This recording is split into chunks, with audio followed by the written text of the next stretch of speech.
This has been the story of the week, really. Flooded dirt holes. I apologize, I hadn't done so much content videos. It was raining all day yesterday, checking traps. I've got this dirt hole kind of dug at an angle down, but I tried to dig it in too. I knew the rain was coming to try to keep it from filling up, but obviously it's full. I got a good many flat sets out, some of them that are getting worked with beaver legs and whatnot. Just trying to get the foot placement right on that. So we gotta pick it up though.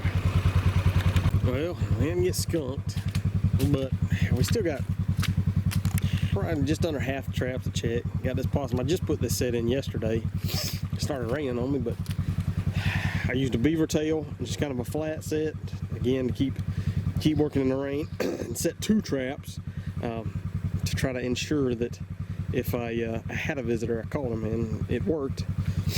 But and there's a big creek bottom, the river's coming out into the food plot over here, another food plot.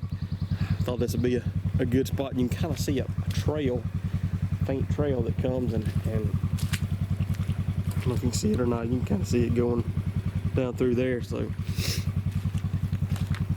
hopefully we need a old song dog, or about 4 of them. Whew, makes me think of the old Johnny Cash song, "How High is the Water, Mama?" It's sure rising.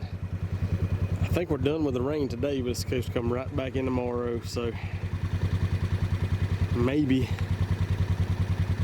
it'll drop out a little bit today in time to recover tomorrow, but otherwise it's going to put some of my sets along the riverbank out of commission.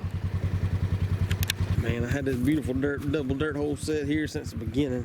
Finally got worked. And they worked the one hole, but not the other. And made a big pattern here so it didn't single out where the trap was, but dang, the trap was right here. And he worked the opposite hole, so no clue what it is. Yeah.